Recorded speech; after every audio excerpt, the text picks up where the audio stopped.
Sylvain, Hello! tu t'es fait la coupe d'Elvis Presley. T'es beau comme ça, dis donc. Dreaming Ça faisait longtemps. Vas-y, chante-nous un petit Presley pour of a nous. white Christmas. Thank you. Just like the one.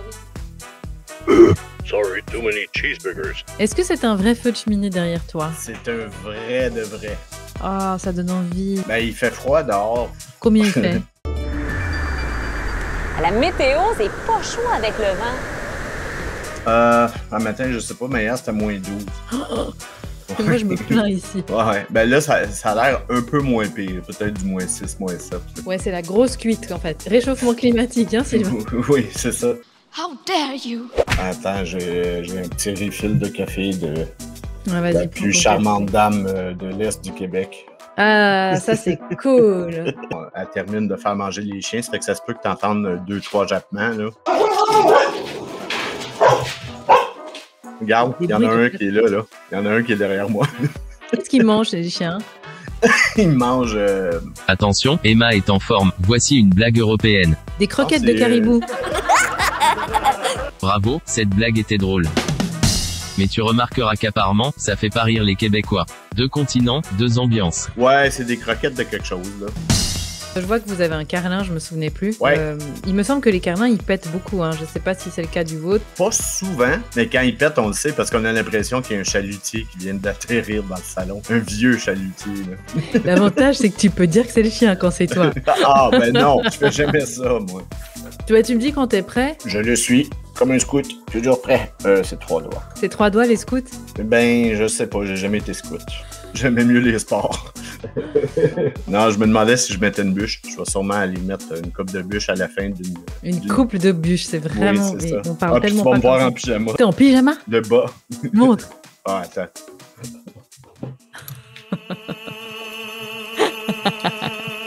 Ah, Scotty.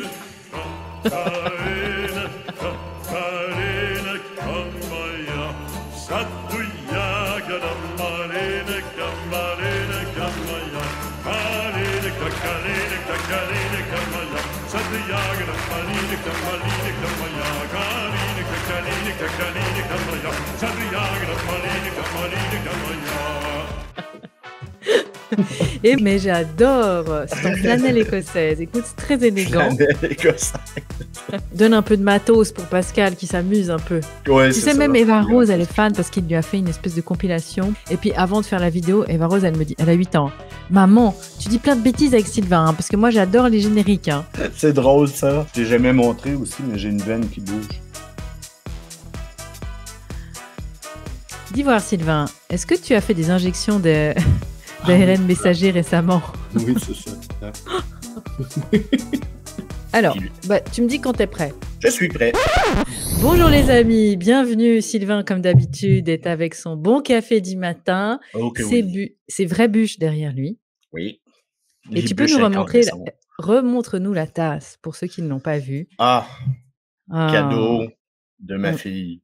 Tu es, je lis pour ceux qui écoutent le podcast et qui ne voient pas l'image. Tu es le papa que tout le monde voudrait avoir offert par Charlotte. Ta fille, Oui. ton bébé. Ma bébé, bon, bébé, 26 ans, là, mon bébé. Ça sera toujours ton Oui. bébé. Ouais. Puis pour ceux qui la connaissent pas trop bien, elle est sur la couverture de la déprogrammation avec mon fils. Louis. Exactement. Et d'où Ouais. les éditions Charlou, je le répète, parce qu'il n'y a personne qui savait en fait. Hein. Oui. Non, tout est très, très, très concept. Tout est pensé. Les amis, je suis heureuse d'enregistrer cette capsule quelques jours après Noël 2021. Mhm. Nous sommes toujours en vie. Sylvain n'a pas été suicidé et moi non plus. Tout va très, très bien. On tient bon, on s'accroche. Oui, malgré des gros parties de famille, on a eu quelques gros parties de famille avec tout le monde, quelques picouliers et la plupart non, et tout le monde mélangé, tout le monde s'embrasse, on met les doigts dans les patates du voisin et tout était parfait. C'est bien. Alors, une fois de plus, on est en train de parler de la déprogrammation. Chapitre 11 aujourd'hui. Et J'adore l'ambiance que tu nous as mise avec tes bûches derrière toi. C'est une vraie Ouais. cheminée, hein. C'est pas un montage de Pascal.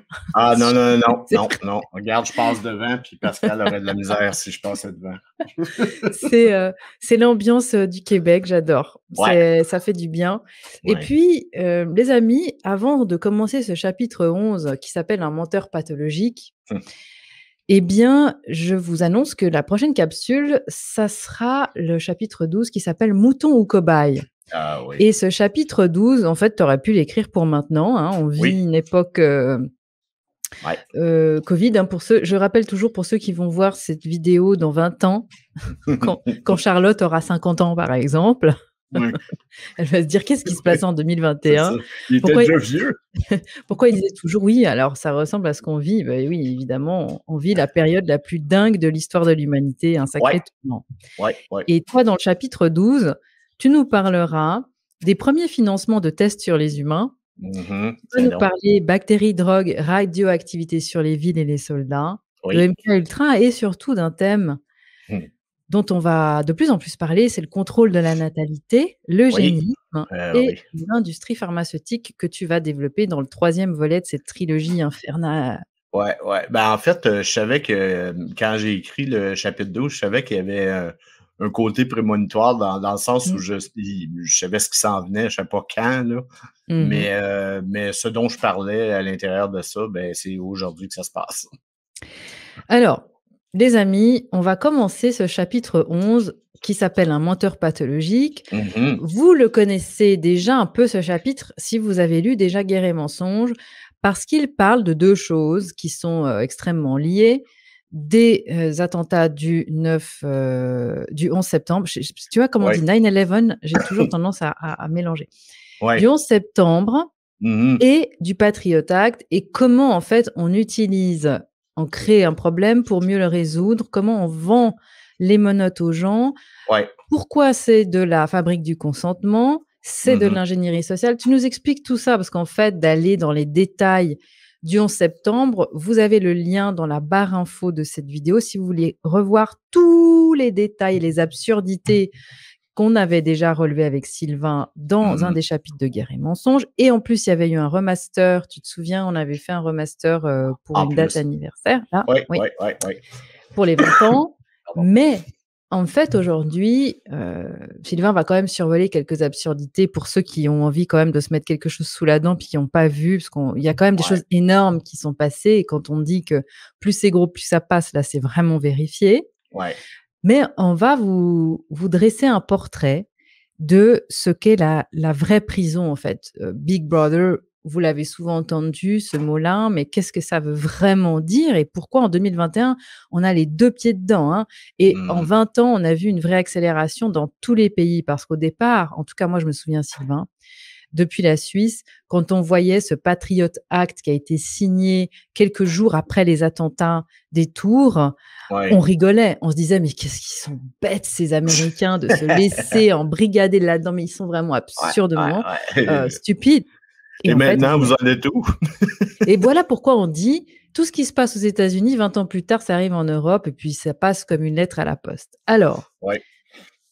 Ben, en fait, c'est ça, Sylvain. c'est que parce que c'est un false flag, là, on s'entend que ça a été créé par les agences américaines, là, et il y en a vraiment plusieurs d'impliqués, là. Tu sais, on parle de CIA, on parle du FBI, on parle du FEMA, FEMA, et plusieurs autres, la police de New York aussi, en tout cas le commandement, pas les simples policiers, mais tu sais, c'est un réel très gros complot dans lequel probablement les politiciens avaient pas grand-chose à voir. Ça s'est décidé au-dessus de leur tête, comme la plupart des choses, et ça a probablement eu plus à voir avec le Council on Foreign Relations, la commission trilatérale, où on avait décidé qu'on avait besoin d'un gros false flag pour 2 objectifs très, très, très précis. Puis les 2 objectifs, on peut le dire tout de suite, mais on va y revenir tantôt. Oui. C'était effectivement l'implantation du Patriot Act. Et donc, Oui. c'était grosso modo la destruction de tous les droits et libertés des Américains au nom de la lutte au terrorisme, d'une part. Et l'autre gros objectif, c'était de pouvoir lancer des guerres au Moyen-Orient. Donc, ça. c'est ça. Et c'est pour ça qu'on a accusé 19 faux terroristes d'Al-Qaïda qui travaillaient avec Ben Laden, mais bon, ils ne travaillaient pas avec Ben Laden. Ben Laden travaillait pour la CIA. Les En autres, fait, c'est il ça. y avait ses copains, mais ils ont été recrutés. Tu l'écris de façon très drôle d'ailleurs, hein. Je te remercie pour ton écriture qui soulage quand même Oui. la lourdeur de la nouvelle pour ceux qui se réveillent en lisant. Mhm. Et d'ailleurs, c'est ce que tu dis dans ce chapitre 11, c'est que finalement, c'est plus difficile moralement hein, Mhm. d'accuser le fait que le 11 septembre puisse être monté de toutes pièces pour justifier le Patriot Act et évidemment Ouais. aussi de faire marcher la machine à billets pour aller faire la guerre ailleurs. Ouais. C'est plus difficile de se dire que tout est pensé, que c'est une stratégie, plutôt que de se dire qu'on a vraiment été attaqué pour l'esprit humain. Oui, c'est ça. Ben, en fait, c'est que on sait, là, toutes les guerres, les coups d'État américains, en fait, toutes les opérations militaires sont tout le temps devancées par un false flag, quelque chose qui va faire pencher l'opinion publique en faveur de ça. Pardon. Mais c'est ça, c'est que dans le fond, là, pour le peuple américain, c'est important et pour l'armée américaine aussi, c'est important de penser que on va se battre pour la démocratie. On se bat pour les bonnes raisons. On défend notre pays. On n'attaque pas. On attaque, mais pour défendre notre pays et nos valeurs et tout ça. Mhm. C'est important pour eux autres de le croire. Donc, et parce que sinon, parce qu'il y a aussi tout un éventail politique là, qu'il faut absolument. Quand tu veux lancer une guerre, bon, tu peux pas le lancer n'importe comment, puis il y a des étapes, il y a des. Et c'est beaucoup plus facile quand tu es capable d'avoir l'opinion publique. Donc, les congressistes peuvent voter en faveur d'eux et eux répondent directement de leur électorat. C'est la même chose pour les sénateurs aussi. Tu sais, cette phrase que tu as écrite, je l'ai notée en fluo et je vous la lis, mes amis, parce qu'elle est extraordinaire. Elle est d'une simplicité meurtrière. À la Sylvain Laforest. Oh! L'État n'a pas peur des terroristes, il les recrute. Voilà, c'est comme je dis, c'est simple et efficace. C'est du Sylvain, ça. Alors, Oui. Sylvain, si tu permets, comme ça, en même temps, tu peux vapoter un petit coup, te prendre une petite lampée de ton café préparé par ta chérie d'amour. Et moi, je vais juste lire parce que, tu sais, j'adore lire des passages de ton livre. OK. Et c'est tellement ça. C'est tellement ça. Pour ceux qui doutent encore. Parce qu'il y en a encore qui doutent. Il y en a encore qui doutent pour l'attentat des tours. Mais alors, moins, je dirais quand même. Mais moins, mais bon, faut Oui. aussi, peut-être il y a des gens qui se sont tout simplement pas intéressés parce qu'ils avaient d'autres chats à fouetter. Peut-être. Mais toi, tu résumes ça assez simplement dans ce paragraphe. George Bush a dit que c'était une attaque terroriste. Dick Cheney a dit que c'était une attaque terroriste. Donald Rumsfeld l'a dit aussi. Condoleezza Rice et Paul Wolfowitz également. 150 pilotes professionnels, 1500 architectes et ingénieurs, 300 pompiers de New York et plus de la moitié de la planète disent que c'est une conspiration. Vous pouvez choisir qui croire maintenant. Regardez tous les clips vidéo où l'on voit George Bush s'exprimer. Je vous mets au défi d'en trouver un seul où il dit la vérité. C'est ça. Oui, c'est puis, ça. Et ça justifie le titre aussi qui était le menteur pathologique. Parce que C'est George Bush n'a fait que mentir pendant tout son règne, là, à tous les jours. Et, alors, c'était pathologique. Là. Mais c'est ça, parce que tu nous écris, et c'est vrai qu'on oublie. On oublie, dans l'ingénierie sociale, il y a un levier qui est extraordinaire, c'est l'amnésie des gens. Le peuple oublie. Ça, c'est la base. Ouais. Et donc, ce que tu nous dis, effectivement, tu fais bien de nous le rappeler, parce que le Patriot Act, tu vas nous expliquer pour les gens qui ne savent pas ce que c'est, mais tu nous dis, nous sommes le dimanche 29 novembre 2015. Il est 23h42 au moment où j'écris ce passage. Depuis que la loi du Patriot Act a été votée il y a plus de 14 ans, les USA n'ont toujours pas arrêté un seul terroriste, ni même empêché un seul complot grâce à cette loi, dont le nom est une antithèse au patriotisme. Seuls les citoyens américains en ont souffert et certains énormément. Alors, c'est quoi ce Patriot Act?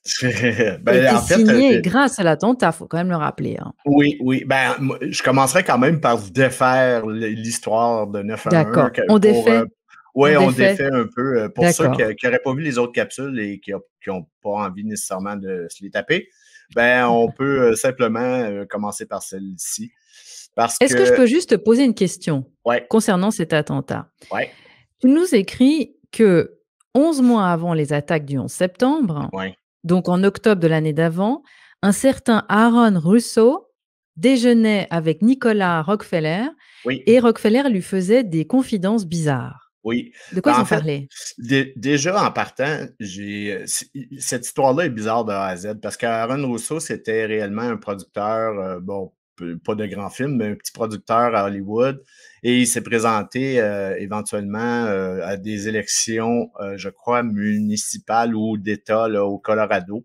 Mhm. Donc, c'est quelqu'un qui trempait un peu dans la politique, mais qui a eu, semble-t-il, un éveil complet éventuellement. Puis, il a fait un virage à 180 degrés par rapport à ses convictions.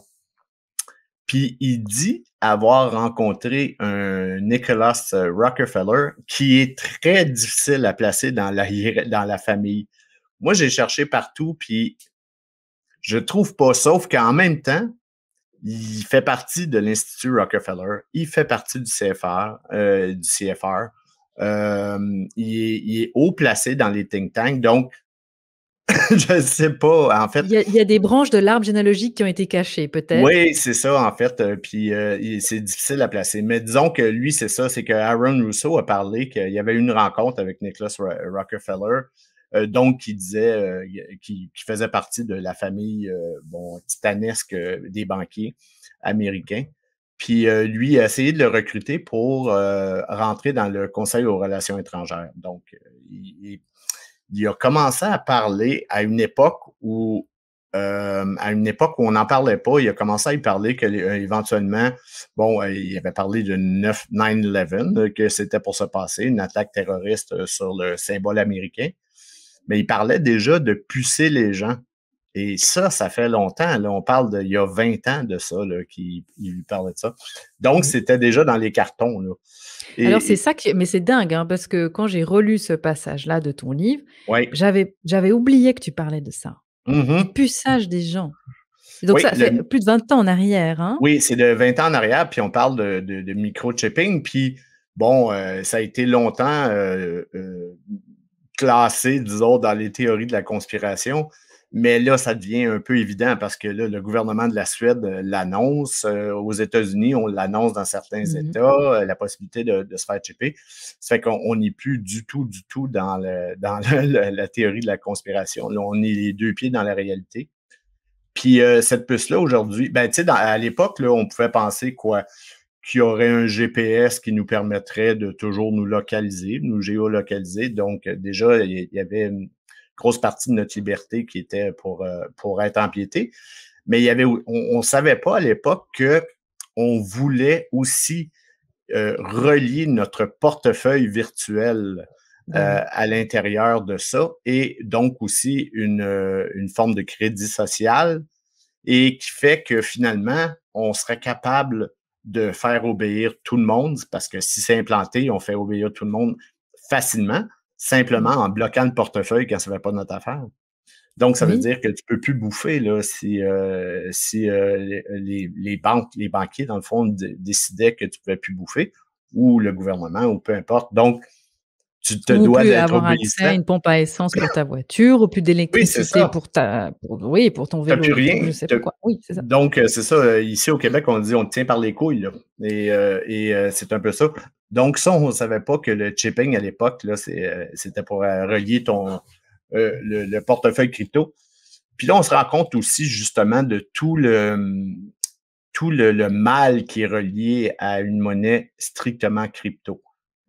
Parce que ça veut dire que si on n'a pas de papier, on n'a pas de recours. Et la monnaie imprimée, donc, c'est quelque chose, peu importe quel gouvernement, que ce soit les États-Unis, la France avec la Banque centrale européenne, le Canada, mais aussi la Russie, la Chine, quand on parle d'une monnaie crypto, c'est pas en faveur du peuple. C'est en faveur d'un contrôle complet de la société. Oui. Donc, c'est ça. D'ailleurs, tu nous dis dans ce chapitre-là, je le précise tout de suite parce que tu es quand même un des pionniers, hein. Tu l'as écrit il y a un petit moment déjà, ce livre. Tu nous Ouais, parles de ce fichage, hein, à travers les banques de données, ouais, qui auraient été, par exemple, les outils de la NSA qui ouais. ont été, dévoilés par ce Jacob Appelbaum qui a Ah bossé oui, pour WikiLeaks. ouais. Alors peut-être qu'on en reviendra à ce sujet-là après, si tu Oui, oui, préfères. Mais en tout cas, tu nous expliques qu'à distance, la technologie existe depuis belle lurette, ouais. non seulement pour observer tout ce que vous faites, les amis, avec votre ordinateur, mais d'après ce Jacob Appelbaum, Oui. aussi pour envoyer des radiations. Alors, tu nous donneras les détails peut-être Ah après. ben non, mais écoute, pendant que tu es dedans, quand même, Je comme suis c'est quand même tombée aussi de une ma chaise quand j'ai lu parenthèse, ça, ouais, hein. ouais, ben en fait, la conférence était incroyable. Puis Jacob Appelbaum, c'est pas n'importe qui, c'est vraiment un hacker de haut niveau. Il a travaillé pour WikiLeaks et tout ça. Puis quand j'ai vu ça, ben il a fait plusieurs conférences, mais il en a fait une en particulier où il identifiait toutes les chips, les chips qu'on implante dans les ordinateurs et les téléphones cellulaires, mais à la fabrication. Donc, ça veut dire que toutes les compagnies qui fabriquent les ordinateurs sont complices de ça, là. Mais donc, on met à l'intérieur des chips qui sont absolument pas voulus et pour le consommateur et pas nécessaire, mais qui permettent à distance d'aller lire ton disque dur, contrôler caméra et son, contrôler ton motherboard, ta carte maîtresse, c'est-à-dire. Et donc, oui, aussi, on peut même faire irradier, on peut faire émettre à ton ordinateur des hautes fréquences et qui potentiellement pourraient rendre malade. Mais Jacob Appelbaum, il les a sortis, les chips, il les a montrés, il les a identifiés, puis il a dit c'est ça, ça, ça, et puis il est placé là, là, là, dans l'ordinateur, puis il invitait tout le monde à aller vérifier. Puis, et donc, on est dans un contrôle total. Puis, ça me permet peut-être d'ouvrir une petite parenthèse, c'est que nos médias essaient beaucoup de descendre Huawei, la compagnie chinoise Mmh. de téléphonie aussi et tout ça. Mais c'est pour une bonne raison, c'est que pour quelqu'un qui est avec Huawei, le gouvernement chinois peut t'espionner à volonté, mais c'est trop crypté, semble-t-il, pour Mmh. que nos gouvernements ici puissent nous espionner à volonté et capter toutes nos choses. Donc, c'est pour ça qu'ils ils veulent pas qu'on prenne des Mais non, Huawei. Sylvain, c'est pour notre bien. Tu sais Oui, bien que c'est le ça. gouvernement veut notre bien et d'autant plus avec le Covid. Oui, Il nous voilà. Ça fait protège. qu'ils disent non, non, pas Huawei. Ben, c'est ça. C'est parce que Huawei implante pas dans leurs appareils les chips que Apple va mettre ou Motorola ou peu importe là, les autres Samsung de ce monde. Donc, mais en même temps, tu es espionné par le gouvernement chinois, mais disons qu'on s'en fout un peu plus que les services secrets de nos propres pays. Encore jusqu'à nouvel ordre. Là. Mais c'est ça. Et donc, on est dans la surveillance. Et euh, Il y a quand même l'opération. un avant, Patriot Act et un après. Mhm. Cet attentat, il a quand même été super utile, Oui, justement pour ces causes-là. oui. Alors, tu voulais juste détricoter deux trois choses, Ouais, mais il y en a une qu'on peut quand même refaire. Tu peux nous oui. expliquer l'histoire de la tour 7 parce que Ah ça, ben il est écoute, tellement énorme, ouais, tu pour ceux commences qui ne par le. connaissent pas cette Oui. histoire avec la BBC. Oui, ben tu peux. En fait, c'est presque le clou du spectacle, la tour 7, c'est que la plupart des gens, encore aujourd'hui, savent pas que il y a pas seulement les deux immenses tours, là, les deux grandes tours de World Trade Center qui se sont effondrées, mais il y a aussi la tour 7 qui est séparée par l'équivalent de 4 terrains de football de ces deux tours-là. Et c'était dans le même complexe, là. C'était une tour qui était beaucoup, beaucoup plus petite. Je pense que c'était 72 étages. C'était pas une petite tour, mais c'était pas les 140 étages là, des World Trade Center. Et ce qui est vraiment étrange, là, moi, il y a personne qui a jamais justifié les feux qui se sont allumés à l'intérieur de ces tours-là, de cette tour-là, parce que elle était très loin des autres. Elle a été frappée par aucun avion, mais comme par hasard, il y a des feux qui ont éclaté sur 2 étages en plus séparés. Et Et elle s'est écroulée. Oui, c'est ça. Ben, ce qui est très drôle, c'est que c'est ça. Il y a eu un reportage de la BBC que je sais pas, il est probablement censuré complètement aujourd'hui, mais que j'ai vu. Et alors que la journaliste est en train de dire que la tour 7 vient de s'écrouler, mais on voit la tour 7 derrière Oui, mais c'est elle en qui n'est direct, pas. hein. Et c'est en direct, oui, c'est ça, c'est très important parce que la tour 7, ça va être 25 minutes plus tard qu'elle va s'écrouler. Donc, à un moment où on pouvait absolument pas se douter que cette tour-là s'écroulerait parce qu'elle avait aucune raison de le faire, la BBC annonçait déjà que la tour était pour s'écrouler 25 minutes d'avance. Et ça, c'est incroyable. Et ils ont justifié quand même, ce Oui, média-là. oui, oui. C'est une terrible erreur. Oui, c'est une regrettable erreur. C'est une C'était la regrettable justification. erreur. Voilà, Oui, ça c'est c'était ça. leur justification. Mais on Oui. était loin de l'époque du fact-checking, parce que toi qui es un abonné à la Oui. mise au ban par Facebook d'ailleurs, hein, Oui. tu te fais censurer. Oui, ben toujours. Régulièrement, tu es puni ou Mhm. fact-checké ou quoi. En tout cas, Ouais, là, c'est comme. l'avantage quand on travaille à la BBC, c'est que si on fait des bourdes pareilles, on n'a Ouais. qu'à dire c'est une regrettable erreur. C'est une regrettable erreur. Je dirais ça la prochaine fois à Facebook. C'est une regrettable erreur. Mais en général, c'est pas pour des erreurs qu'on me punit. C'est plutôt pour dire la Eh oui. vérité. C'est parce que c'est la vérité qu'ils n'aiment pas entendre. Mais tout ce qui tourne autour de la tour 7, en fait, c'est que, tu sais, bon, on parle des petits feux qui ont éclaté. Puis la justification après ça de la commission d'enquête, le NIST, là, sur l'enquête sur ce qui s'est passé. Ce qu'on disait, c'est que ces deux petits feux-là auraient fait chauffer la structure d'acier, que les poutres se seraient rétractées et qu'en se rétractant, ça aurait tout fait démolir. Puis ce qui est incroyable, c'est ça, c'est que elle s'est écroulée sans aucune résistance à la vitesse de la gravité. Donc, comme Oui, ça. parce qu'il y a quand même justement cette commission de 1500 ingénieurs architectes, c'est pas Ouais. rien. Non, Hein? non, Et écoute. puis même les familles des victimes qui ont voulu des enquêtes indépendantes. Alors bonne Ouais, chance, hein, évidemment, c'est impossible. Moi, j'avais une question parce que je me ouais. souviens pas, je crois pas qu'on en avait parlé de ça. Que sont devenus les passagers? Tu sais, ce vol UA93 Oui, ben ça, qui, c'est qui s'est écrasé à Shanksville, en tout cas, qui se serait oui, écrasé à Shanksville comme ça. Parce que si on allait voir le trou à Shanksville, c'était un tout petit trou avec quelques pièces métalliques, mais aucune goutte de sang, aucun DNA qu'on appelle l'ADN, aucune goutte d'ADN. D'ailleurs, le coroner a dit, j'ai arrêté mon enquête. J'ai mais absolument rien tu trouvé. nous dis qu'ils auraient été mis dans un édifice de la NASA, ces Ouais. passagers, en étant Ouais, ben, débarqués. il y a eu beaucoup de témoins. C'est qu'en fait, c'est l'aéroport de Cleveland, je me souviens bien, qui avait été évacué juste avant, puis on disait d'évacuer rapidement. Là. Ça a l'air que les gens ne pouvaient même pas récupérer leur voiture dans le stationnement. On leur a juste fait évacuer et l'avion, il y aurait eu 2 avions qui se sont posés, dont probablement le réel vol 93 qui s'était justement pas écrasé.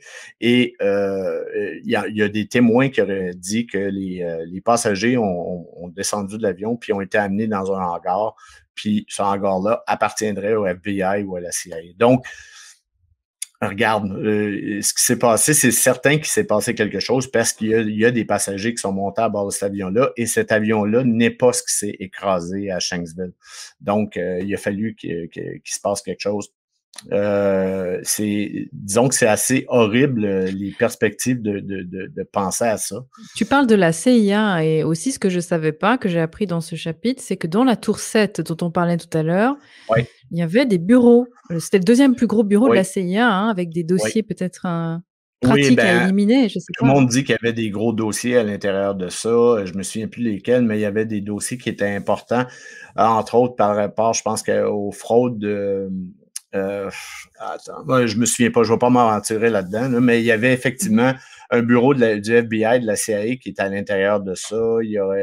Et donc, il y avait avantage, mais le problème, tu sais, quand tu veux créer un faux drapeau, c'est que tu veux créer une impression forte. Et donc, ce qu'on voulait à New York, c'était choquer les gens. Oui, Et ça a marché d'ailleurs. oui, ça a bien marché, ça a bien fonctionné. Mais si Mmh. on regarde, là, il y avait probablement seulement 2 options. Soit les avions frappaient la Statue de la Liberté, Et là, c'était un peu l'histoire des Américains qu'on frappait. C'était le côté de la liberté. Moi, je dis qu'au niveau de la métaphore, ça aurait été encore mieux parce que ce jour-là, on a effectivement tué la liberté. Mais je pense qu'on a voulu rendre hommage à Gustave Eiffel et on a gardé sa statue. Et pourquoi on a choisi les World Trade Center? C'est assez simple. Les tours, tout le complexe avait été construit au début des années 70 et étaient tous isolés à l'amiante. OK? Et donc, c'est des tours qu'on devait démolir.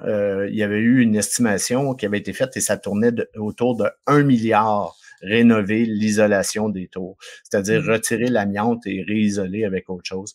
Donc, avec des tours qui n'étaient pas hyper populaires parce que c'était pas super beau, c'était pas, on parle pas d'un monument architectural de toute beauté, là.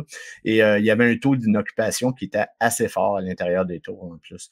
Donc, avec le 1 milliard que ça aurait coûté pour les rénover, ben, je pense que la décision de faire sauter les tours, c'était d'une toute évidence. Et c'est probablement, je sais pas si un est venu après l'autre, peut-être qu'on s'est dit, bon, on va devoir démolir les tours. Et là, on a dit, mais peut-être qu'on pourrait créer en plus le false flag dont on a besoin. Ou on a dit, on a un false flag à faire, qu'est-ce qu'on fait exploser? Mais les tours doivent être démolis de toute façon. Et au passage, le propriétaire des tours qui contracte une assurance en cas d'attentat quelques semaines avant s'en met plein les fouilles et on l'envie beaucoup, parce qu'il en a touché des millions. Oui, en fait, le type qui les a achetés, Larry Silverstein, il les a achetés l'été au précédent, puis il a fait augmenter l'assurance pour les assurer contre le terrorisme. Hey, qu'est-ce qui est chanceux. Quel visionnaire, hein? Un visionnaire incroyable, puis ça lui a permis de ramasser un pactole de 7 milliards en assurance en plus. 7 milliards. Ouais. Et ça 7 000 millions. Oui, 7 000 millions. Les amis, 7 000 millions. Il y en a qui avalent de travers, là. Oui, c'est incroyable. Mais donc, c'est 7 milliards d'assurance qui a permis de reconstruire une autre tour et d'empocher le profit en passant, mais au lieu de payer 1 milliard pour rénover des vieilles tours. Donc, tu sais, juste au niveau business, là, c'était un coup parfait, là. Je veux dire, oui, non, c'était impeccable de toutes parts. Puis, c'est ça. Donc, Sylvain, comme on parle de la fabrique de l'information avec la déprogrammation, explique-nous pourquoi tu nous dis que tu sautes l'histoire officielle de Wikipédia. Parce qu'il y a encore beaucoup de gens qui vont chercher sur Wikipédia pour être sûr d'avoir une bonne information. Oui. Ben, en fait, Wikipédia est complètement rédacté par nos maîtres, ceux qui décident de tout. Et il y a, au niveau du factuel, ça va être intéressant là, pour la plupart, mais dès qu'on touche à certains sujets, tu sais, comme si tu tapes Nouvel ordre mondial, on va te parler d'une théorie du complot. Alors que pourtant, l'ONU a déjà affiché le Nouvel ordre mondial à l'intérieur de ses documents. Oui. Donc, et c'est comme ça pour n'importe qui. Si on se rapporte à l'auteur, un des auteurs qui m'a vraiment ouvert les yeux, c'est Anthony Sutton. Anthony Sutton, on a déjà parlé dans Guerre et mensonges surtout. C'est lui qui a écrit Wall Street and the Bolshevik Revolution, puis Wall Street and the Rise of Hitler. Et Anthony Sutton, c'était un historien qui était très, très, très factuel et fouillé. OK? Et même ses interprétations n'étaient pas toujours très bonnes, mais son travail de recherche était absolument impeccable. Mais ce gars-là est décrit comme un théoricien de la conspiration, là. Donc, et puis c'est un travail empirique, là, magnifique là, qu'il a fait. Donc, tout ce qui... là, on se rend compte que Wikipédia, là, ça sert à diriger... c'est de la propagande, en fait, comme le reste. C'est comme notre éducation qui est pourrie, qui nous parle jamais des banques qui sont à la source de tous les maux. C'est comme les médias qui poursuivent cette pourriture-là de propagande à l'intérieur de nos têtes une fois qu'on n'est plus à l'école. Et Wikipédia est la même chose, c'est l'équivalent. Donc, moi, de temps en temps, je m'y réfère pour du factuel, mais dès qu'on tombe dans l'analyse ou la qualification de certaines personnes... Oui, surtout ce qui touche à l'histoire géopolitique. Et voilà, là, on évite... Mieux vaut acheter les livres de Sylvain pour avoir l'histoire écrite par ceux qui ont perdu les guerres, surtout. T'as l'heure juste pas mal plus. Je vais aller mettre 2 bûches, puis on poursuit. Vas-y, va mettre une bûche. Oui.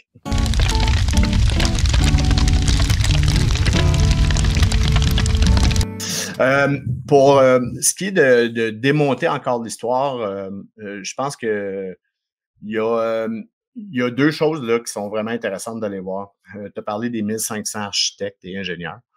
Eux autres ont fait vraiment des études sur les structures, sur le fait que ça s'est effondré à la vitesse de la gravité, tout ça. Puis, il y a la conférence de Barbara Honegger pour toute l'histoire du Pentagone. C'est une conférence incroyable qui dure 3 heures. Barbara Honegger, c'est quelqu'un qui a travaillé dans la sécurité pour le gouvernement de Reagan, qui est devenu un peu lanceuse d'alerte suite à l'affaire Iran-Contra. Et donc, elle, quand est arrivé les événements, elle a fait une enquête. C'est elle qui a fait l'enquête. Elle était à la sécurité, donc elle savait ce qu'elle faisait, tout ça.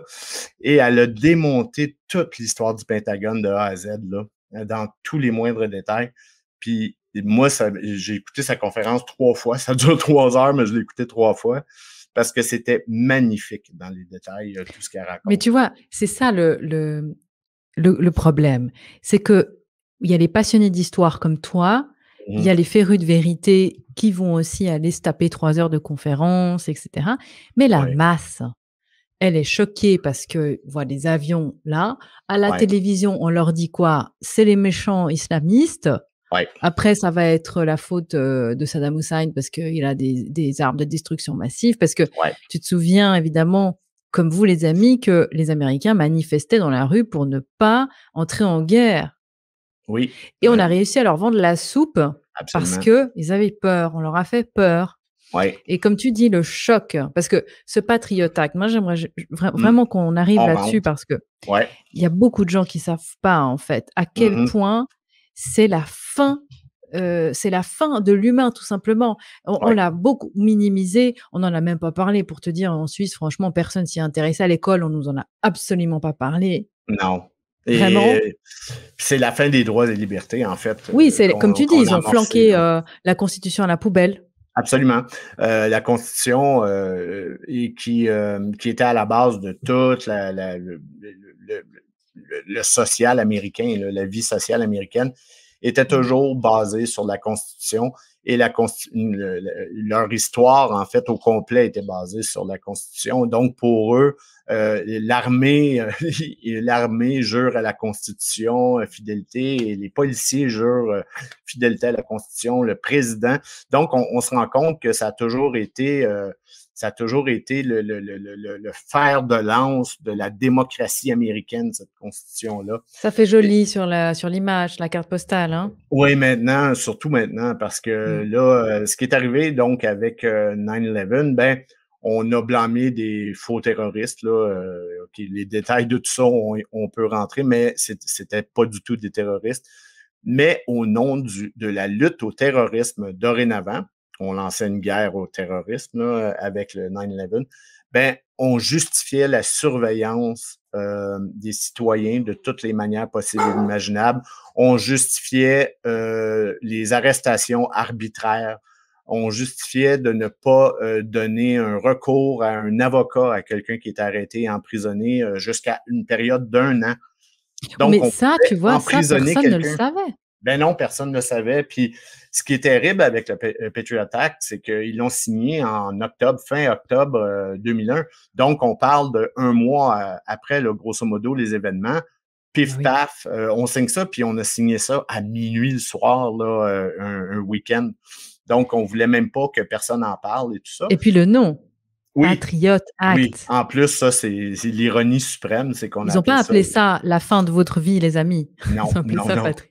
Oui, puis c'est important de savoir que pour toutes les enquêtes policières avant, quand on voulait faire de l'écoute électronique, entre autres, bon, on peut parler, mettons, des enquêtes qu'il y avait sur la mafia dans les années 70 ou 80.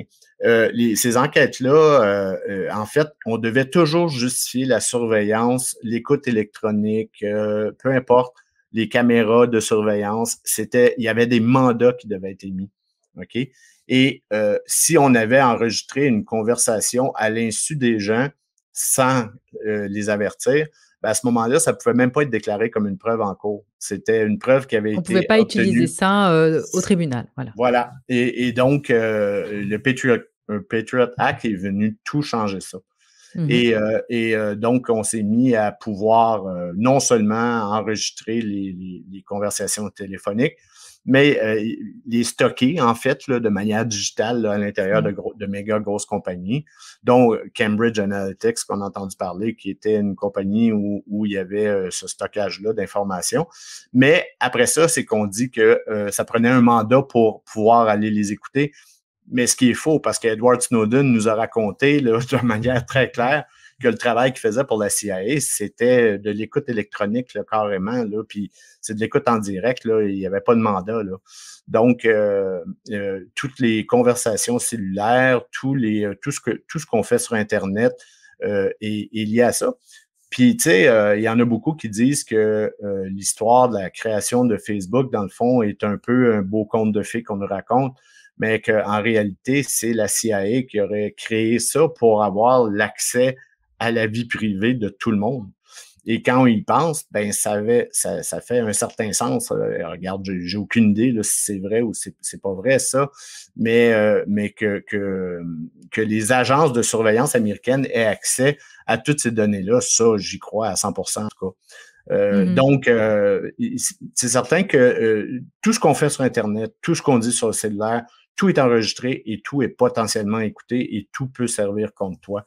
Au nom de la sécurité, on a bien vu, même encore là, que même en 2021, hein, vu ce qui se passe, tout est justifiable au nom de la sécurité. Hein. Oui, puis c'est toujours ça. Puis c'est pour ça que, dans le fond, 9/11, on a accusé des terroristes. Pourquoi?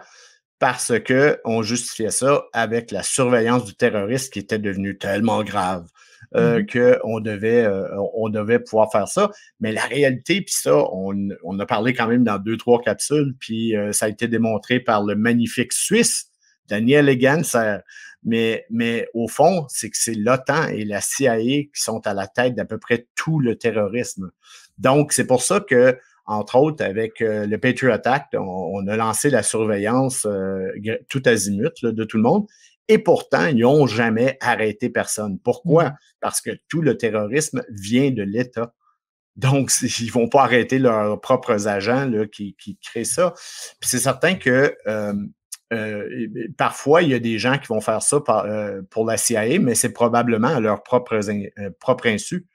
C'est qu'ils ne savent même pas qu'ils font ça financés et armés par la CIA. Ils sont simplement recrutés par des gens qui ne sont pas des trentenaires, des mi-trentenaires blancs avec les cheveux coupés, mais avec des gens qui ont des djellabas puis qui ont des AK-47 en bandoulière, mais qui en réalité travaillent pour la CIA. Ben, Al-Zawahiri, qui était le second de Bin Laden, travaillait pour la CIA, faisait du recrutement pour Gladio. Bin Laden le faisait aussi, travaillait pour la CIA. Donc, il y a beaucoup de faux terroristes, mais qui, eux, pensaient qu'ils étaient des vrais djihadistes, là, parce qu'ils avaient été élevés à la graine de frères musulmans, puis on leur a fait croire toute leur vie que le djihad, ben, c'est ça qu'il faut faire. Ben, à ce moment-là, sont recrutés par des agents de la CIA, déguisés comme eux, puis voilà. Donc, ils peuvent commettre effectivement des attentats terroristes qui pensent que c'est vrai, mais c'est dirigé exactement là où la CIA veut diriger. D'ailleurs, ça me rappelle ce qu'on évoquait au début de cette vidéo sur ce fameux lunch entre Aaron Russo et puis le Nicholas Rockefeller. Oui. Où Russo lui disait, mais quand même, bon, tu me proposes de faire partie de tout ça, de venir au CFR, etc. Mais les gens ne se rendent pas compte, tous ces gens qui sont là dedans et qui œuvrent là-dedans. Ouais. Donc, je parle pas de ceux qui sont tout en haut, hein, vraiment, non, ceux qui appliquent. Ouais. Et l'autre lui répond, mais en fait, les gens sont persuadés qu'ils œuvrent pour le bien commun. Oui. Et ça se vérifie encore 20 ans plus tard. Oui, en fait, la plupart des gens, même aujourd'hui, là, même la fausse pandémie dans laquelle il y a plusieurs participants comme des médecins, comme je le sais d'une attachée politique aussi, c'est que ils ont tous été brainwashés à l'idée que tout ça est pour le bien de l'humanité et que probablement en se faisant foutre l'agenda 2030 d'en face sur le fait que la planète est en train de brûler, là, selon eux, qu'il faut absolument changer notre modèle économique. On ne peut plus vivre dans le modèle socio-économique et que, oui, on le fait à l'insu de la population, mais c'est pour leur bien. Mhm. Et donc, la plupart sont convaincus de ça, mais c'est parce que eux sont aussi facilement brainwashables que tous les autres. Bien sûr. Bah oui, et comme tu le dis justement, parce qu'on leur a appris déjà à l'école petit à lever la main pour dire j'ai besoin de faire pipi, est-ce que je peux y aller? Absolument. Ça commence là, hein? Oui, puis ils ont l'impression qu'ils font partie du club ou qu'ils font partie des initiés parce qu'on leur a raconté ça, mais ils font pas partie du club. Et la réalité de cet agenda 2030-là, ce n'est que le contrôle de l'énergie pour essayer de garder une espèce de simili-contrôle, mais c'est seulement pour nos banquiers et nos multinationales. Ça n'a rien à voir avec tout le reste des gens qui travaillent pour ça, les juges, les policiers, je dirais plus les commandants de policiers, parce que les policiers comme tels, je pense, sont du côté de la population. Mais tous ces gens-là, ils savent même pas là, pour qui ils travaillent. Ils pensent simplement. On les a brainwashés, on leur a fait croire qu'ils travaillent pour le bien. Ils sont en mode automatique aussi, et comme tu le dis justement, là tu nous parles de points quand même dingues du Patriot Act. Je pense même que la plupart des Américains ne savent même pas qu'ils auraient théoriquement même pas le droit d'un avocat. C'est dingue en fait. Oui. Aujourd'hui, on peut venir te chercher chez toi, te mettre en prison. On te dit, désolé ma cocotte ou mon coco, t'as pas d'avocat, parce que c'est le Patriot Act, c'est noté comme ça, on a le droit. Et même si finalement on décide que tu peux en avoir un, on peut écouter ce que tu lui racontes en prison. C'est absolument ça. Puis, et c'est comme ça depuis plus de 20 ans. Là. Depuis 20 ans maintenant qu'on n'a plus recours à rien. Et on se rend compte que c'était une première étape, mais que là, on vient de franchir la deuxième étape. Parce que, tu sais, quand on est rendu à essayer, même Biden, qui est président des États-Unis, a essayé de forcer la vaccination qui c'est pourtant défendu par un nombre de lois importants et le Code de Nuremberg en plus, mais sur le fait qu'on doit avoir le consentement éclairé pour ça. On doit ne pas avoir d'alternative médicale pour offrir un vaccin qui est encore à un stade expérimental.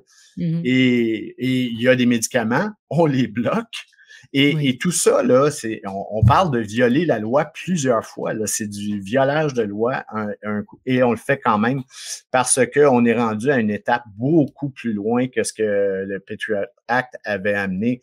C'est-à-dire que avant, on pouvait nous surveiller, on pouvait nous espionner et c'était devenu légal.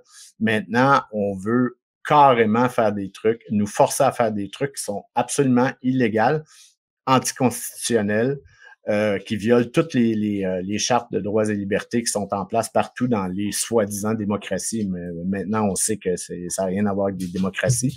Et donc, et on le fait. On le fait parce que, pourquoi? Parce que l'appareil de justice est de notre côté, est aussi corrompu. Donc, pas de notre côté du peuple, mais du côté du gouvernement. Donc, ils vont tout bloquer en justice, tout. Et les recours deviennent extrêmement minces. Il y a certaines cours, je pense à l'Espagne, la Cour constitutionnelle avait déclaré que toutes les mesures étaient anticonstitutionnelles, les mesures pandémiques, là, on s'entend. Et pourtant, on vient de ramener le masque à l'extérieur en Espagne, semble-t-il. En fait, c'est ça, c'est que finalement, même si on tombe sur un juge qui se souvient pourquoi il est juge, probablement derrière, on va lui faire tellement peur pour la vie de sa famille que, à la limite, s'il fait pas ce qu'on lui dit, ce sera quelqu'un d'autre. Et puis lui, on le mettra au banc des martyrs. Oui. Non, mais c'est ça que les gens ne comprennent pas, parce que les gens pensent qu'il suffit de faire des causes avec des avocats, mais en fait, le problème, il est gangréné de tous les côtés. Ben oui, c'est la même chose avec les politiciens, d'ailleurs. Bon, en fait, si on comprend bien ce que tu nous racontes, pour le Patriot Act, en 2001, ils se sont embêtés à faire signer un papier pour abolir les droits du peuple, alors que 20 ans plus tard, en 2021, ils s'embêtent même plus à faire ça. Ils violent tout sans devoir faire une attaque terroriste, un petit virus, et puis c'est bon, ça justifie tout. Oui, et le gouvernement fait des trucs illégaux en se disant que, bon, déjà, c'est lourd et ça coûte cher que d'aller en justice. Et même si tu y vas, mon grand, et que ça te coûte cher en plus, ben, oh, le juge, on va l'acheter, on va le menacer. En fait, c'est bien mieux de le menacer parce qu'à ce moment-là, on n'a pas besoin de le payer, c'est gratuit. Ça coûte moins cher. Donc, ça coûte moins cher. Parce que le banquier est radin quand même, il faut le préciser. Oui, c'est ça. Donc, le banquier va dire, ben, écoute, on va manger tes enfants là, si tu fais pas pencher la balance. Donc, on se rend compte à quel point c'est pourri et c'est pour ça que dès la déprogrammation, ben, on va y revenir plus tard, mais la solution réside en les gens armés, qu'ils soient policiers, qu'ils soient militaires. Et c'est toujours comme ça que les tyrannies se sont terminées de toute façon. Donc, le seul recours, éventuellement, ça soit que eux se réveillent. Mais sinon, je veux dire, on peut pas compter sur personne d'autre. Les seuls qui peuvent protéger la population, éventuellement, c'est ceux qui protègent le gouvernement en ce moment. Fait que, c'est ça. Et donc, mais c'est certain que l'éveil collectif est ce qu'il y a de plus important. Parce que le poids démocratique de la population contre le gouvernement, évidemment, va faire pencher la balance. Parce qu'en fait, si on se rend bien compte, là, en ce moment, là, toutes les mesures sont acceptées parce qu'il y a encore un doute pour la population qu'il y a peut-être un virus qui est en train de décimer la population. Donc, tant que ce doute-là persiste, ben à ce moment-là, on peut justifier les choses. Tu sais, je donnais l'exemple du masque. Ok, ceux qui portent le masque, ben sont prêts à le porter en ce moment parce qu'il y en a qui ont réellement peur. Et bon, ok. Et même si pour la plupart pas la plupart, mais une bonne partie des gens, on se rend compte que c'est n'importe quoi. Puis de toute façon, le masque ne protège pas contre aucun virus. Là. Mais on est prêt à le faire pour ça. Mais si on enlevait le virus. Si on arrêtait de dire qu'il y a un virus qui peut décimer la population, est-ce que les gens porteraient encore le masque? Moi, je dis que non. Moi, je pense que ça serait fini. Okay? Effectivement, je pense que le discours qu'on voit à la télévision en boucle, enfin, je dis qu'on voit, que les gens qui regardent la télévision voient en boucle depuis bientôt 2 ans, fait qu'ils sont complètement dans une bulle. C'est-à-dire que s'ils éteignent ça et qu'ils regardent les faits, c'est-à-dire dehors, je le rappelle à chaque fois, mais je me souviens, comme si c'était hier, au tout début, on voyait des images en Chine de gens qui tombaient. Ouais. Oui, ben oui, au début, c'était rigolo. Dans la rue. Ben oui, je sais. Voilà. En fait, et il n'y a pas ça. Non, il n'y a pas ça. Puis, en fait, on a voulu nous faire croire à la peste au début, mais c'était pas du tout ça, là. Puis, plus on se rend compte aujourd'hui, dans le fond, c'est que le virus comme tel, le corona, ben c'est la grippe saisonnière au niveau des chiffres, au niveau des taux de décès, au niveau de l'âge médian de ceux qui décèdent en ce moment. Bon, on se rend compte que c'est la grippe qui porte un autre nom, là, grosso modo. Et pire que ça, Omicron, mais maintenant, le rhume. Tu as l'impression, si tu regardes les symptômes de l'Omicron et tout, et comment ça se répand, ben c'est le nom grec qu'on donne au rhume, grosso modo. Et ça ferait un sens logique si tout le monde l'attrape parce que leur système immunitaire est comme endommagé ou peu importe, là. Donc, c'est tout à refaire probablement. En tout cas, c'est hallucinant quand on prend du recul et qu'on fait le point sur le déferlement de mesures plus violentes les unes que les autres depuis 2 ans. C'est fou. Jamais on n'aurait pu imaginer y arriver. Et on voit à quel point la stratégie des petits pas. Alors les amis, allez voir dans la barre info de cette vidéo, vous avez le lien des vidéos que nous avons faites avec Philippe Bobolin sur l'ingénierie sociale. En 10 étapes, comment on fabrique votre consentement ou le consentement des gens pour qu'au final, quand on parle de démocratie, et tu en parles aussi dans la déprogrammation, quand vous allez voter, et on a bien vu en Suisse, hein, l'exemple parfait de ça, alors évidemment, en partant de l'hypothèse qu'il n'y a pas de fraude, imaginons qu'il n'y ait pas de fraude, eh bien, les gens votent pour qu'on durcisse les mesures, pour qu'on durcisse et qu'on alourdisse le boulet qu'ils ont à la cheville, c'est fou. Qu'on leur mette les menottes au nom de la sécurité en se disant « Oui, mais de toute façon, moi, j'ai rien à me reprocher. » Et celle-là, on l'entend en long, en large, parce que les gens présument que leurs limites, leurs critères sont les mêmes que ceux qui décident. Et les gens se retrouveront tous comme des cons, je le dis, quand leur tour viendra. Oui, et qu'ils se rendront compte que leurs critères ne sont pas ceux de ceux qui décident. oui, Et toi, tu nous l'expliques vraiment bien dans le livre La Dépro au oui, début, oui. que finalement, voter, ça sert plus à rien depuis belle lurette, hein. C'est son Ben, en fait, porte-monnaie que ça situe. oui, c'est ça. Ben, voter comme tel, c'est qu'on se sert du taux de participation comme baromètre de la santé de la, la démocratie. Donc, Ouais. on veut un taux élevé de votation, mais en réalité, comme tu votes pour différentes têtes du même monstre, ils s'en foutent, là. Tout ce qu'ils veulent, c'est que les gens votent et on fait sortir le vote, on fait sortir le vote. Ben oui. Parce que Mais comme ça, tu nous apporteras quand même des solutions à la fin de ce livre, dans oui, le dernier chapitre, parce que les amis, on va pas vous laisser en plan comme ça, en se non, disant que tout est foutu, tout n'est pas hein? foutu. On va gagner, en fait. C'est une Hein, question de Sylvain? temps. Ouais, Tu nous apportes quand même un peu de réconfort à la fin du bouquin et puis en plus, absolument. de l'eau a coulé sous les ponts et donc du coup, maintenant, tu as encore plus d'idées et tu es extrêmement investi Mhm. dans plein de projets et on en parlera. Bon, Oui, on arrive à la fin de cette capsule, ouais. Sylvain. Je prends une minute encore pour dire le Oui. deuxième objectif. Bah oui, justement, j'allais te dire, de quoi doit-on encore, parler pour finir ce chapitre-là? Ben, en fait, c'est ça, c'est que moi, je pense que le Patriot Act et la violation légalisée, disons, de tous les droits humains était le premier objectif. Mais on a lancé aussi une guerre contre le terrorisme. Et qu'est-ce que ça veut dire? Elle dure depuis. Et évidemment, ça n'a jamais cessé. Il n'y a jamais eu moins de terroristes parce qu'évidemment, l'État fournit les terroristes. Donc, tu peux aller faire la guerre où tu veux en envoyant d'abord des terroristes et tu peux envoyer ton contingent militaire après pour mettre au pas le gouvernement en place parce que tu l'as débarrassé, tu le protèges contre tes terroristes, en fait. Et donc, cette guerre-là contre le terrorisme, ça justifie absolument n'importe quoi. Et donc, ça engrange des profits énormes pour le complexe militaire industriel parce qu'on est dans la guerre perpétuelle. Là, on parle de l'Afghanistan, de l'Irak et de la Syrie aussi, où ça s'est passé. Mais évidemment, c'était aussi pour mettre en branle l'opération finale pour l'agrandissement d'Israël et aller chercher le fameux marché du pétrole, donc tout le pétrole de la péninsule arabique. Et donc, on a commencé par détruire l'Irak. En fait, il y a deux choses qu'on a lancées dès le début. Il y a l'Afghanistan. Pourquoi l'Afghanistan? C'était principalement pour du financement. On savait que ça coûterait cher. Donc, en allant chercher le marché mondial de l'héroïne, on savait qu'on allait chercher des milliards et des milliards, des dizaines de milliards, en fait, avec l'Afghanistan, donc qui est devenu un champ de pavot presque instantanément avec l'occupation américaine. Mais donc, après ça aussi, on a attaqué l'Irak parce que ça faisait partie de le plan d'agrandissement d'Israël de 1982.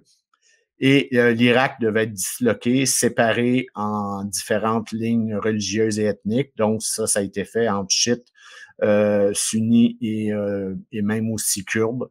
Donc, on l'a divisé carrément en trois. Et l'État du parti basse là, de Saddam Hussein a été évacué. La Syrie était un autre où il fallait faire cette opération-là. Et la Syrie, ça s'est moins bien passé. Et donc, Poutine, c'est là où il faut comprendre l'importance que Poutine a eue quand il a décidé d'arrêter le plan en Syrie, ce qui fait qu'Israël n'a pas pu s'agrandir, ce qui fait que le marché du pétrole échappe maintenant à nos banquiers et ce qui fait qu'ils ont lancé l'opération de la pandémie comme plan B par rapport à ce qu'ils voulaient réellement faire, c'est-à-dire continuer de répandre le mondialisme, mais encore plus large, en contrôlant tous les rouages. Mais si tu contrôles pas le pétrole, tu ne contrôles pas aucune économie. Et donc, ça, L'énergie, c'est l'énergie. Et c'est l'énergie, mais c'est la seule énergie pour le transport de marchandises et les transports aériens. C'est la seule. Et les armées aussi. Il y a rien qui fonctionne à batterie, à hydrogène ou quoi que ce soit là, dans les autres. Donc, c'est ce qu'il faut comprendre, c'est le sang dans le corps, dans le corps du mondialisme. Donc, et voilà aussi pourquoi c'est important d'avoir la trilogie au complet. Et je me réjouis que tu finisses ton bouquin. Hein. Je te mets pas la pression, mais finis-le vite quand même, parce que même si on a encore du pain sur la planche pour finir des programmations en capsule vidéo, en fait, ton dernier livre de cette trilogie va permettre de finaliser la vue d'ensemble que tu prépares depuis tellement d'années maintenant et qui est ultra capital quand tu dis justement ça, Ouais. l'énergie. Et on voit maintenant le discours, hein, on parle du Great Reset au début avec Schwab, un autre copain Ouais. du World Economic Forum qui habite pas loin, là, ils sont pas loin de chez moi. Oui, c'est ça, des Et toi, voisins. hein, tu vas nous parler du Great Narrative parce que maintenant, déjà dans les journaux, on voit que les gens tombent comme des mouches de péricardite à cause du réchauffement climatique. Les amis, on vous prend vraiment pour des troncs. Oui, Désolée, mais il n'y a pas d'autre mot. C'est hallucinant. Ils sont rendus, les journaux et les médias sont en train de dire que le sport maintenant crée des crises cardiaques et c'est dangereux pour la santé. Ça t'arrange, hein, Sylvain? C'est quelque chose. Oui, non, hey, j'ai fait plein de sports, je serais déjà mort. Mais, mais c'est ça, je veux dire, tout est totalement ridicule en ce moment dans le narratif. Par contre, le côté vraiment intéressant, c'est que toi puis moi, je veux dire, ça fait quand même 2 ans qu'on travaille fort pour essayer d'inculquer un peu ou d'amener un peu de réalité puis de vérité dans le monde. Mais le plus efficace en ce moment pour réveiller les gens, c'est les gouvernements en ce moment. Et si Facebook voulait réfléchir un peu, il censurerait les gouvernements parce que ce sont les gouvernements qui sont en train de terminer l'éveil de la population. Absolument. Absolument. Je pense qu'effectivement, il y a un moment donné où... En tout cas, moi qui aime jouer aux échecs, il y a une base qu'on dit toujours, ne sous-estime jamais ton adversaire. Et je pense que là, ils ont quand même fait un peu fort. Enfin, je me dis, non, ça va quand même pas passer, là. Je sais bien que la masse, des fois, réfléchit pas beaucoup, mais... Et ça passait, et ça passait, et ça passait. Je fais quand même partie, comme toi, des optimistes, malgré tout. C'est quand même dur, au bout de 2 ans, on se dit, mais c'est quand que la masse va quand même ouvrir les yeux? Bon. Ouais. Mais ça se fait, là, en ce moment. En tout cas, moi, je vois beaucoup de changements dans plusieurs de mes amis qui suivaient le narratif, là. D'abord, il y en a un ou deux qui sont soit morts ou presque, par rapport à ce qui vient de se passer. Mais c'est que ça... Les gens s'éveillent en ce moment. Il n'y a plus personne qui défend le narratif du gouvernement, en tout cas pas parmi les vrais gens. Les trolls, eux, le font abondamment encore, mais parmi les personnes, il y en a vraiment pas beaucoup, là. Moi, je pense qu'il reste peut-être un 10-15% qui croient encore le gouvernement et qui a encore peur du virus. 10 à 15, mais le reste, il y a probablement un 50% qui a un gros point d'interrogation sur qu'est-ce qui se passe en ce moment. Bon, en tout cas, on se réjouit de se retrouver pour le chapitre 12 parce que là, si les gens dormaient encore, au chapitre 12, ils vont se dire, mais attends, Sylvain, il a écrit ça il y a pas mal d'années. Oui. Et cobaye, enfin, mouton ou cobaye, chapitre 12. Oui, tu savais pas, hein? Non, c'est ça. Oui, je savais. Tu savais, tu fais partie des comploteurs. Bon, en tout cas... Sylvain, merci beaucoup pour cette capsule une fois de plus. Ça fait plaisir. On s'arrête là pour les amis qui regardent nos vidéos sur Instagram. Celles qui ne sont pas complètes, c'est normal, elles sont coupées à 60 minutes max. Donc, allez les voir sur d'autres plateformes si vous les avez pas toutes. Parce qu'on a quand même travaillé dur, comme tu dis, hein. On a fait 17 capsules de guerre et mensonges. On est à la 11e de la Dépro. Et t'as vu, hein, on lâche pas l'os, hein. Non, d'ailleurs, je vais aller mettre une bûche, là, parlant d'os, parce que je vois que ça brûle pas très fort en ce moment, là. Voilà, on fêtera nos 80 ans quand tu seras à ta 12e trilogie. Oui, mais on va encore parler de science infuse par les gouvernements qu'on peut pas remettre en question. Tu te souviens-tu quand on avait des dents, Emma? Quand on avait des dents. Oui, on sera avec notre déambulateur. Bon, l'avantage, c'est que même si on fait les capsules en chaise roulante parce qu'on n'est plus en état de marcher, on le verra pas. Et puis, Sylvain, on se réjouit de voir ton bas de pyjama dans la petite intro que Pascal nous réserve. Je pense qu'il va pas te louper. Voilà. Et ceux qui regardent pas, qui écoutent les podcasts, mettez la vidéo pour une fois, ça vaudra la peine. Sylvain, tu nous refais le Fashion Week. Le secret des lecteurs de nouvelles enfin révélé. J'avais pas de pantalon. Merci beaucoup, Sylvain, et partagez en masse cette capsule numéro 11. Merci, Sylvain, on t'aime trop. Et les liens pour avoir les livres sont dans la barre d'infos comme d'habitude. À bientôt, les amis.